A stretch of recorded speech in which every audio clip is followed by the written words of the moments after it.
Hello, good dear viewers. In this tutorial, we are going to find a solution to this interesting problem.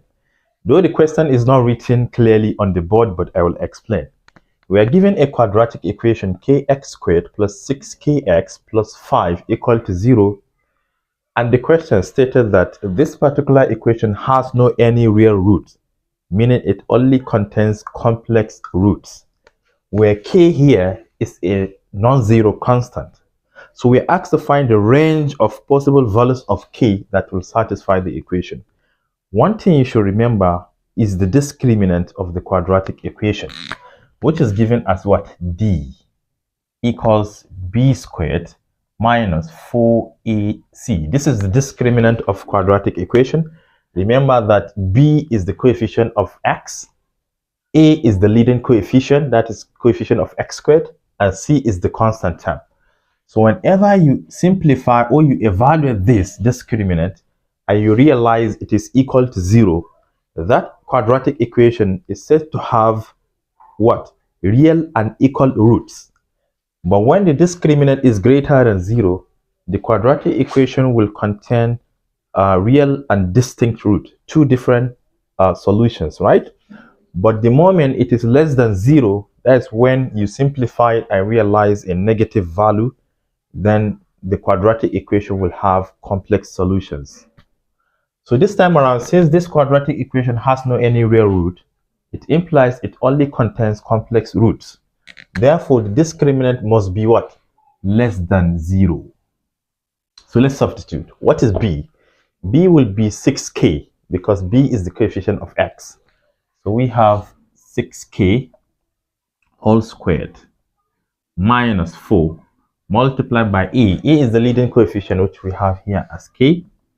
Then multiplied by c, which is the constant 5. And this must be less than 0. 6k squared, 6 squared is 36, right? And k squared remains k squared.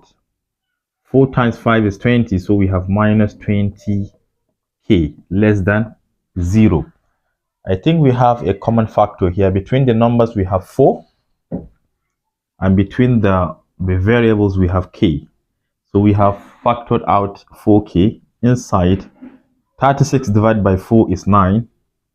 K squared divided by k is k. Minus 20 divided by 4 is 5. K divided by k is 1. So the whole of this is less than 0. This is an inequality. To solve this inequality clearly, we are going to transform it into an equation. Then later on use number line to test the values. So let us make it an equation. Suppose we have 4k, 9k minus 5, and this is equal to 0. But you should remember that we are dealing with an inequality. We just assume it is equal so that we can obtain the values of k. By setting this, either 4k equals 0 or 9k minus 5 equals 0. From here, by dividing both sides by 4, you can see that k is equal to 0. And if you take negative 5 to the other side, it becomes positive. Then you divide both sides by 9 to find k. So k is equal to 5 divided by 9. So these are the values of k. Suppose this is an equation, but remember it is an inequality. So let's draw a number line here. You place 0. We have 0 here. And you should place 5 over 9, which is greater than 0. It is approximately 0.555 somewhere here. This is less than 1, so we can place 1 here. We can place negative 1 here. Negative 1 here. We know that 0 and 5 over 9 cannot satisfy the equation, because the moment you plug in 0 here, everything will be 0.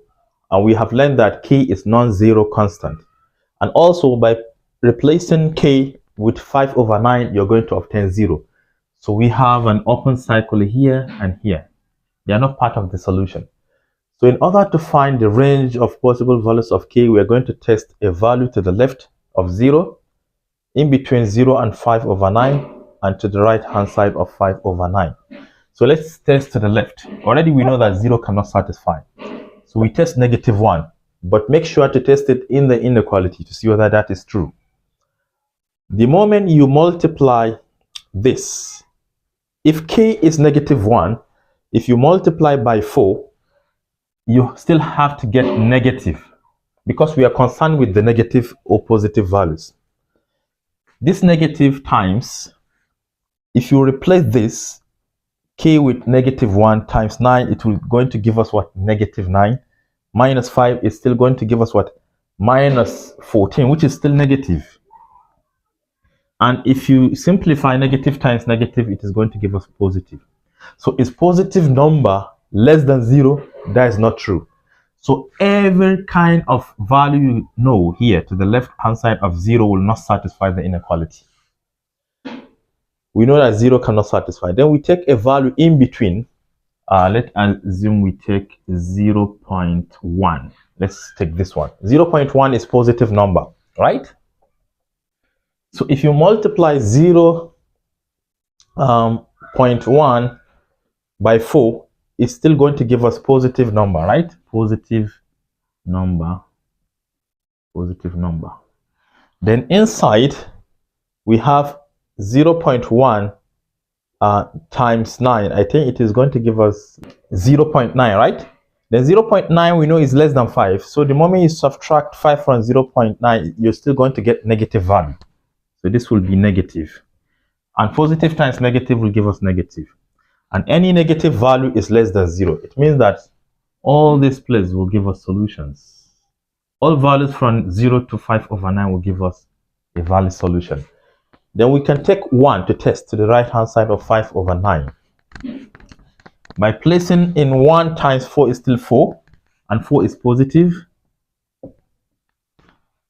Then k is 1 times 9 is still 9, and 9 minus 5 is 4, which is still positive. Positive times positive is positive, and positive number is greater than 0. It could be equal to 0, but it cannot be less than 0. So no solution here. Wow, so we can now see clearly the solution is from 0 down to 5/9. So we can write the solution in an inequality form as what? 0 less than k less than 5/9. And hence, this is said to be the range of possible values of k that will satisfy this particular equation if and only if it has no any real root. Thank you for watching. Do share to your learning colleagues, and don't forget to subscribe to my YouTube channel for more exciting videos. Bye bye.